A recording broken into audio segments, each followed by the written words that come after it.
नमस्ते दोस्तों, बैंक की बात चैनल में आप सभी का स्वागत है। आज है 2 मई और आज के कुछ करंट अफेयर्स हम देखेंगे।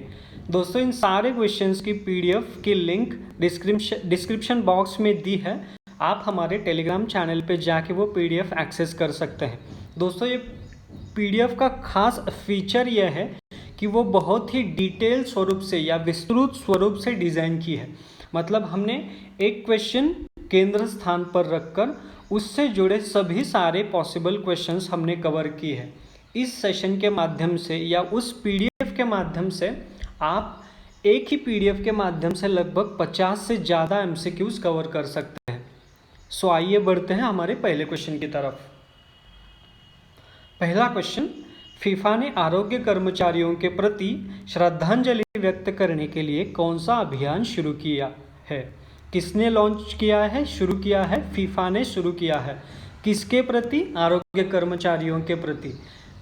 दोस्तों, देख रहे हैं कि हम दुनिया भर में कोरोना वायरस के खिलाफ एक जंग छिड़ी हुई है और उस जंग में हमारे डॉक्टर्स, नर्स और अदर मेडिकल कर्मचारी बहुत ही मेहनत से प्रयास कर रहे हैं कि वो कोरोना वायरस को कंट्रोल कर सके।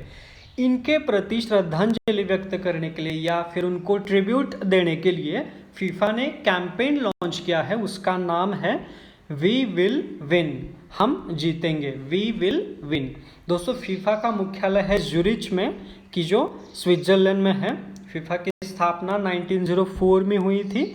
उसके हाल ही के प्रमुख है गियानी इन्फेंटिनो। फीफा के प्रमुख है गियानी इन्फेंटिनो। दोस्तों, कुछ ही दिन पहले फीफा ने एक दुनिया भर में जो फुटबॉल टीम्स है उनकी एक रैंकिंग डिक्लेयर की थी। उसमें इंडिया के फुटबॉल टीम की रैंक आई थी 108, 108वीं रैंक हमारी टीम की आई थी। दोस्तों, कोरोना वायरस के खिलाफ लड़ने के लिए फीफा ने एक कैंपेन लॉन्च किया था, जिसमें उन्होंने दुनिया भर के ऐसे 50 फुटबॉलर्स सिलेक्ट किए थे और उनको कोरोना वायरस के खिलाफ लड़ने के लिए जो अवेयरनेस ज़रूरी होता है वो समाज में फैलाने के लिए उनको सिलेक्ट किया था। दोस्तों, इन 50 फुटबॉलर्स में हमारे एक फुटबॉलर शामिल थे। उनका नाम है सुनील छेत्री। बढ़ते हैं अगले क्वेश्चन की तरफ। केवीजी बैंक ने एमएसएमई सेक्टर के लिए कौन सी लोन स्कीम लॉन्च की है? केवीजी बैंक, उसने लॉन्च की है विकास अभय। उस स्कीम का नाम है विकास अभय। कर्नाटका विकास ग्रामीण बैंक। दोस्तों, इसका फुल फॉर्म देना मैं भूल गया, मैं डिस्क्रिप्शन बॉक्स में डाल दूंगा। किसान विकास ग्रामीण बैंक उसका फुल फॉर्म है। उसने एमएसएमई सेक्टर के लिए, दोस्तों, एक लॉकडाउन के वजह से देश का पूरा इंडस्ट्रियल एरिया, पूरा सोसाइटी एरिया, सब पूरा देश बंद है। इसलिए अगर ये लॉकडाउन जब उठ जाता है तो फिर एमएसएमई सेक्टर के लिए, माइक्रो स्मॉल मीडियम इंडस्ट्रीज और एंटरप्राइजेस के लिए उनको फिर से चालू करने के लिए लोन की ज़रूरत है। इसलिए उनको लोन प्रोवाइड करने के लिए केवीजी बैंक ने विकास अभय नाम की एक स्कीम लॉन्च की है। उसमें क्या होगा, वो बैंक 1 लाख तक का लोन इन एमएसएमई सेक्टर को दे देगी। और वो लोन कब तक चुकता करना है? वो है 36 महीने के अंदर हम ये लोन बैंक को रिटर्न कर सकते हैं। दोस्तों, एक एडवांटेज इस लोन स्कीम का है कि उसमें कोई कोलैटरल नहीं देना है बैंक को। दोस्तों, केवीजी बैंक का मुख्यालय धारवाड़ कर्नाटक में है। उसके चेयरमैन पी गोपी कृष्णा है। केवीजी बैंक की स्पॉन्सर बैंक कौन है? वो है कैनरा बैंक। दोस्तों, कर्नाटक का में ये केवीजी बैंक है। तो फिर कर्नाटक के मुख्यमंत्री BS येदियुरप्पा, गवर्नर है वजुभाई वाला और कर्नाटक का फेमस नेशनल पार्क है बंदीपुर। दोस्तों, कर्नाटक में और भी नेशनल पार्क्स हैं। जब जब भी कर्नाटक का रेफरेंस आएगा हम हर एक बार एक अलग नेशनल पार्क आपके सामने लाएंगे। सो आज का कर्नाटक का नेशनल पार्क है बंदीपुर। बढ़ते हैं अगले क्वेश्चन की तरफ। गूगल पे इंडिया के एडवाइज़र किसे नियुक्त किया गया है? दोस्तों गूगल पे एक यूपीआई पेमेंट ऐप है जिसके माध्यम से हम किसी भी स्टोर्स में हम पेमेंट कर सकते हैं। तो फिर गूगल पे ने अपना एडवाइज़र किसे नियुक्त किया है? उनका नाम है शिखा शर्मा। शिखा शर्मा पूर्व एक्सिस बैंक की सीईओ है, एक्सिस बैंक की पूर्व सीईओ है। वो अभी टाटा टेक महिंद्रा में इंडिपेंडेंट डायरेक्टर भी है। गूगल के सीईओ है सुंदर पिचई और गूगल की पेरेंट कंपनी है अल्फ़ाबेट इनकॉर्पोरेटेड और इंक, अल्फ़ाबेट इंक। दोस्तों ये सवाल बहुत बार पूछा गया है कि गूगल की पेरेंट कंपनी कौन सी है? वो है अल्फ़ाबेट इनकॉर्पोरेशन या इंक। अगला क्वेश्चन, AIIA एक आयुर्वेदिक इंस्टीट्यूट है, हम देखेंगे। AII ने आयुष मंत्रालय के साथ कौन सा कार्यक्रम आयोजित किया था? AII ने किसके साथ? आयुष मंत्रालय के साथ। तो वो किया था आयुर्रक्षा। आयुर्रक्षा AII क्या फुल फॉर्म क्या है? All India institute of Ayurveda. इसने आयुष मंत्रालय के साथ आयुर्रक्षा नाम का एक प्रोग्राम लॉन्च किया था जिसमें कोरोना वायरस से लड़ने के लिए आयुर्वेद कैसी हमारी इम्यूनिटी बढ़ा सकता है उसका अवेयरनेस फैलाने का काम इस कैंपेन के माध्यम से किया गया। कौन लोग इसमें शामिल थे? एक तो all India institute of Ayurveda शामिल था, मिनिस्ट्री ऑफ आयुष और दिल्ली पुलिस भी इस कैंपेन में शामिल थी। आयुष मिनिस्ट्री ऑफ आयुष के मंत्री है श्रीपाद येसो नाइक और आयुष का फुल फॉर्म है आयुर्वेदा, योगा, नेचुरोपैथी, यूनानी, सिद्ध और होम्योपैथी। इन सब का एक एक लेटर लेके मिनिस्ट्री ऑफ आयुष बनाई गई है, मतलब ये आयुष शब्द बनाया है। बढ़ते हैं अगले क्वेश्चन की तरफ। हाल ही में किस इंडिया फुटबॉल पूर्व कप्तान का निधन हुआ? इंडिया के पूर्व कप्तान वो फुटबॉलर थे, उनका नाम है चुनी गोस्वामी। लेकिन दोस्तों कभी उनका ओरिजिनल नाम या ये चुनी गोस्वामी उनका नाम फेमस हो चुका था इसलिए उनको इस नाम से बुलाया जाता था, लेकिन उनका असली नाम है सुबीमल गोस्वामी। सुबीमल गोस्वामी। दोस्तों हमारे इंडियन फुटबॉलर टीम के वो कप्तान रहे थे कब? एशियन गेम्स 1962 में हुई थी और उस एशियन गेम्स में हमारी टीम ने गोल्ड मेडल जीता था। आप देख रहे कि उसके अगले साल ही मतलब 1963 में ही उनको अर्जुन पुरस्कार से सम्मानित किया गया। उनको 1983 में पद्मश्री पुरस्कार भी मिला था। दोस्तों वो क्रिकेटर भी रह चुके हैं, वो रणजी ट्रॉफी में बंगाल की तरफ से खेले हैं। कौन? चुन्नी गोस्वामी। चुन्नी गोस्वामी। अगला क्वेश्चन, थंजम दाबली सिंह को जापान ने ऑर्डर ऑफ राइजिंग सन का खिताब दिया है, वो पेशे से कौन है? थंजम दाबली सिंह वो पेशे से डॉक्टर हैं। वो किस राज्य से है? वो मणिपुर से है। वो मणिपुर टूरिज्म फोरम के संस्थापक है। दोस्तों ऑर्डर ऑफ राइजिंग सन ये जापान के माध्यम से जापान में दिया जाने वाला अवार्ड है। जापान ये अवार्ड किन लोगों को देता है? जो लोग जापान और किसी दूसरे देश के द्विपक्षीय संबंध दृढ़ करने के लिए जो प्रयास करता है उसे ये अवार्ड दिया जाता है। दोस्तों जापान की राजधानी है टोक्यो, जापान की करेंसी है जापानीज येन और जापान के प्रधानमंत्री है शिंजो एबे। अगला क्वेश्चन, प्रख्यात गांधीवादी हेमा भारली का निधन हुआ, वो किस राज्य से थी? दोस्तों वो थी असम राज्य से। नाम उनका है हेमा भारली। वो एक गांधीवादी नेता थी। उन्होंने विनोबा भावे जी के भूदान आंदोलन में भी हिस्सा लिया था। उनको 2005 में पद्मश्री पुरस्कार से सम्मानित किया गया था। दोस्तों असम की कैपिटल है दिसपुर। उनका ऑफिशियल एनिमल है भारतीय गैंडे। असम का ऑफिशियल एनिमल है भारतीय गैंडे या इंडियन राइनोसेरस। असम का ऑफिशियल बर्ड है सफ़ेद पंखों वाला बत्तख या व्हाइट विंग्ड डक, उसे बोला जाता है सफ़ेद पंखों वाला बत्तख। असम के मुख्यमंत्री है सर्बानंद सोनोवाला और गवर्नर है जगदीश मुखी। अगला क्वेश्चन, अंतर्राष्ट्रीय मजदूर दिवस कब मनाया जाता है? दोस्तों, हर साल के 1 मई को अंतर्राष्ट्रीय मजदूर दिवस या इंटरनेशनल लेबर डे सेलिब्रेट किया जाता है। उसको मे डे भी बोला जा सकता है। ये कौन सेलिब्रेट करता है?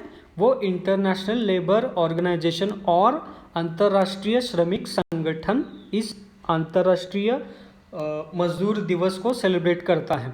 दोस्तों, ये ILO का मुख्यालय है जिनेवा में है, जिनेवा जो कि स्विट्जरलैंड में है, और उसके प्रमुख गाय राइडर है, गाय राइडर। और ILO की स्थापना 1919 में हुई थी, 1919 में हुई थी। दोस्तों, इसका मतलब आज वो संस्था 101 साल पूरे कर रही है। दोस्तों, ILO का काम क्या है? तो फिर वो ILO दुनिया भर के सारे मजदूरों का वेलफेयर देखती है। ILO या उनको उनके हक के लिए लड़ती है, उनके अधिकारियों के लिए लड़ती है। अगला क्वेश्चन, IMD ने कितने उष्णकटिबंधीय चक्रवात के नाम जारी की है? Tropical cyclones. ऐसे कितने हैं जिनको IMD ने नाम दिया है? उनकी संख्या है 169। IMD पृथ्वी विज्ञान मंत्रालय के अंदर आता है, जिसका मुख्यालय नई दिल्ली में है। IMD नई दिल्ली में है। उसकी स्थापना 1875 में हुई थी और उसके डायरेक्टर जनरल या प्रमुख है डॉक्टर मृत्युंजय मोहपात्रा। बढ़ते हैं अगले क्वेश्चन की तरफ। जियो ने वीडियो कॉन्फ्रेंसिंग के कौन से ऐप की घोषणा की है? दोस्तों, ये ऐप अभी मार्केट में नहीं है, लेकिन वो बहुत ही जल्द आने वाला है, ऐसे जियो ने कहा है। वीडियो कॉन्फ्रेंसिंग का वो ऐप रहेगा। दोस्तों, देख रहे हैं कि हम लॉकडाउन के वजह से घर में रहकर ही सारे काम किए जा रहे हैं और इसमें लोग अपॉर्चुनिटी ढूंढ रहे हैं, इसलिए जियो ने भी अपना वीडियो कॉन्फ्रेंसिंग का ऐप लाने की घोषणा की है। उसका नाम है जियो मीट। जियो के संस्थापक है मुकेश अंबानी और उसका मुख्यालय है मुंबई में। अगला क्वेश्चन, निम्नलिखित में से कौन से मुख्यमंत्री किसी भी सभागृह के सदस्य नहीं है? आंसर है उद्धव ठाकरे। दोस्तों, राज्य के मुख्यमंत्री किसी एक सभागृह के सदस्य होना मैंडेटरी है। वो कब होता है, इसके लिए कंडीशंस क्या है? दोस्तों, अगर वो मुख्यमंत्री किसी भी सभागृह का सदस्य नहीं होता तो उसे अपने पद का शपथ लेने के बाद 6 महीने के अंदर उसे किसी एक सभागृह का सदस्य बनना कंपलसरी होता है। उद्धव ठाकरे जी विधानसभा, महाराष्ट्र में 2 सभागृह है, विधानसभा और विधान परिषद, वो किसी भी सभागृह के सदस्य नहीं है। उनकी टर्म 28 मई को समाप्त होने वाली है। 28 मई के अंदर अंदर उनको किसी एक सभागृह का नेता बनना ही होगा। दोस्तों, मुंबई की राजधानी है मुंबई, उसके गवर्नर है भगत सिंह कोश्यारी। महाराष्ट्र का राज्य पक्षी है हरियाल, इसे अंग्रेजी में येलो फुटेड ग्रीन पिजन कहा जाता है। राज्य प्राणी है भारतीय विशाल गिलहरी या इंडियन जायंट स्क्विरल।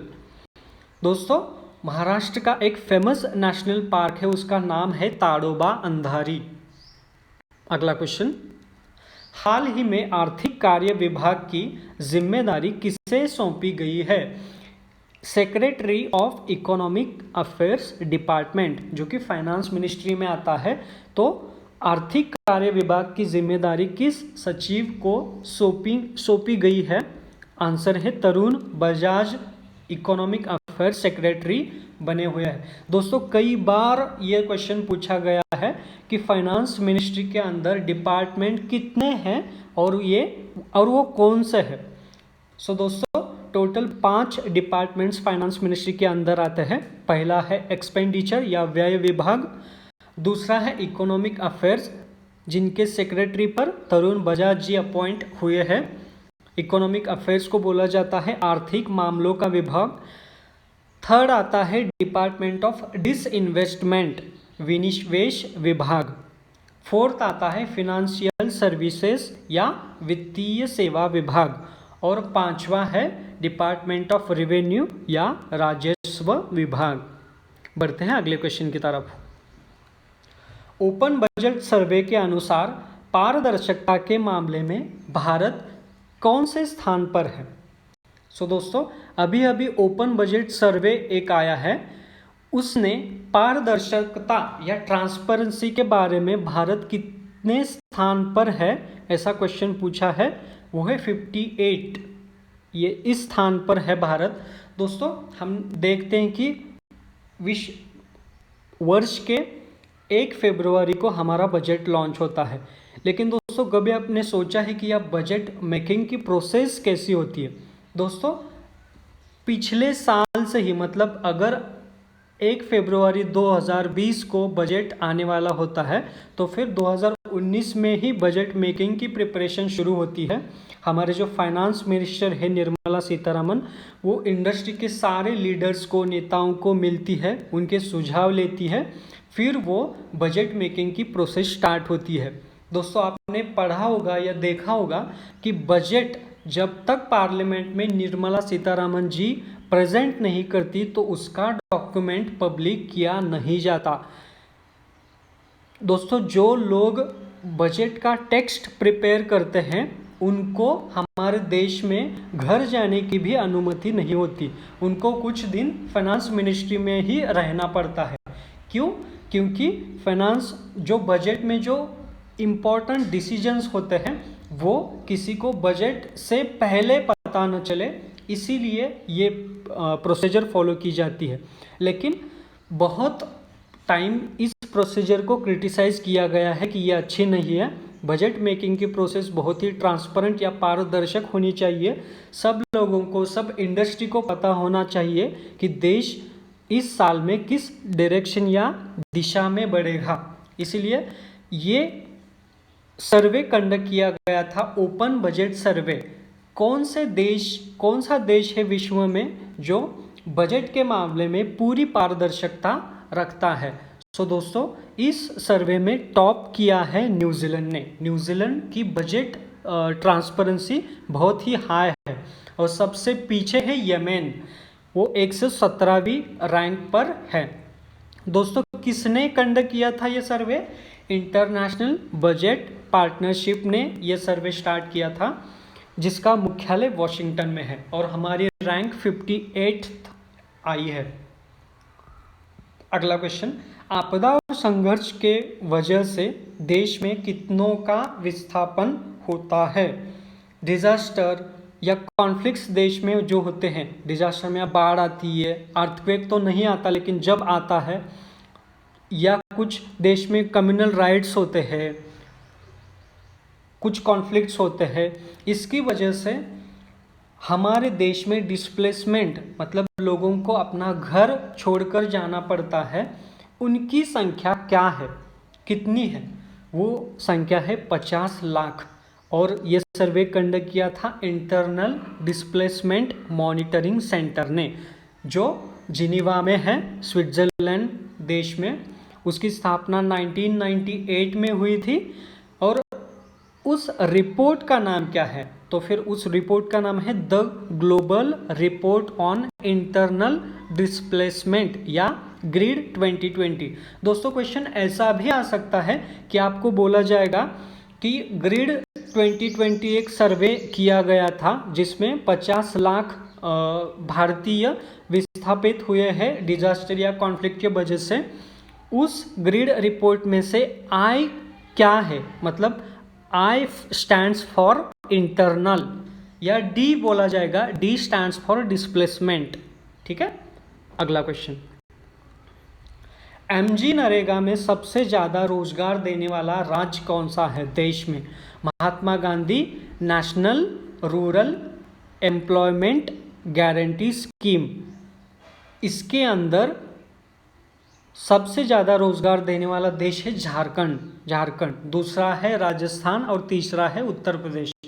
दोस्तों एमजी नरेगा ये स्कीम 25 अगस्त 2005 को शुरू हुई थी।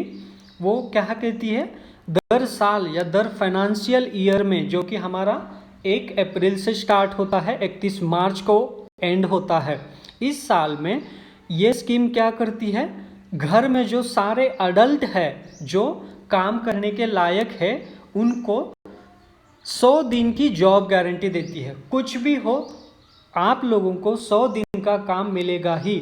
अगर गवर्नमेंट उनको काम नहीं दे पाती तभी भी गवर्नमेंट को ये कंपलसरी होता है कि वो उन अडल्ट को पूरी सैलरी दे, सब 100 दिन तक की सैलरी दे। दोस्तों इस स्कीम के अंदर जो लोग काम करते हैं वो अनस्किल्ड या सेमी स्किल्ड होती है, या वो उनको ज़्यादा स्किल नहीं लगता ऐसे काम करने के लिए, मतलब गड्ढे खोदना, कुछ डैम होता है तो डैम पे काम के लिए ले जाते हैं इन लोगों को। यह स्कीम कौन इम्प्लीमेंट करता है, ग्रामीण विकास मंत्रालय इम्प्लीमेंट करता है, जिसके मंत्री हैं नरेंद्र सिंह तोमर, और चुनाव क्षेत्र है मोरोना, इनका चुनाव क्षेत्र है मोरोना जो कि मध्य प्रदेश में आता है। दोस्तों इससे हमारा सेशन एंड होता है। कल हमने सवाल पूछा था कि देश में कोरोना के मरीज सबसे ज़्यादा कौन से राज्य में हैं, उसका आंसर है महाराष्ट्र में।